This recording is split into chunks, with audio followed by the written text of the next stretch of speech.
कि हमें जमीन चाहिए, सारा आसमान तुम रख लो, कि हमें जमीन चाहिए, सारा आसमान तुम रख लो, हमें संविधान चाहिए, गीता कुरान तुम रख लो, हमें रोटी चाहिए, हमें रोटी चाहिए, अध्यात्म का ज्ञान तुम रख लो, हमें विचार चाहिए, हमें विचार चाहिए, हमें विचार चाहिए, ये मूर्ति बेजान तुम रख लो, हमें रोजगार चाहिए, व्रत और ध्यान तुम रख लो, हमें रोजगार चाहिए, व्रत और ध्यान तुम रख लो, हमें कलम चाहिए, हमें कलम चाहिए, ये तीर और कमान तुम रख लो, हमें सम्मान चाहिए, ये क्रूर, हमें सम्मान चाहिए, ये क्रूर भगवान तुम रख लो,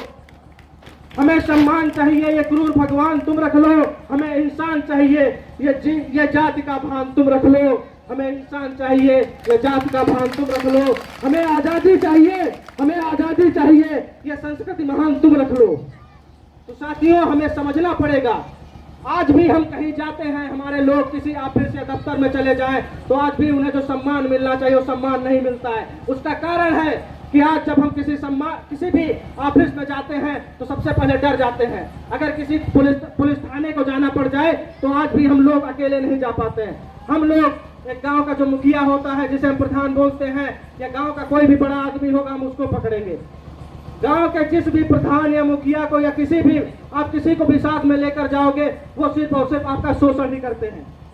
वो शोषण इसलिए करते हैं, अगर छोटा सा मामला थाने के अंदर होता है और हमारे लोगों को न्याय नहीं दिया जाता, तो वो कहते हैं कि मैं आपके साथ थाने तक चलूंगा, मैं आपको न्याय दिलाऊंगा। न्याय के नाम पर वो करते क्या है, हमसे और आपसे पैसा लेते हैं।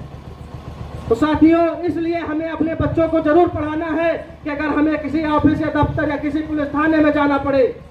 तो हमें यह ना सोचना पड़े कि सामने एक पुलिस अधीक्षक बैठा हुआ या एसएचओ बैठे या कप्तान साहब बैठे हुए हैं। हमें अपनी आवाज को बुलंद रखना है और हमें जो कहना है वो एकदम स्पष्ट तरीके से उनसे कहना है। बात करने में डरना, हमें डर नहीं उनको दिखना चाहिए। जब हम बात करें तो आंख से आंख मिलाकर बात करें, तो उनको भी लगेगा कि ये दलित समाज अब ये वो दलित समाज नहीं रहा है जिसे हमेशा से हम प्रताड़ित करते आए हैं, और ये दलित समाज अब पढ़ लिख चुका है, ये ज्ञान जान रहा है, ये इस देश के कानून को जान रहा है।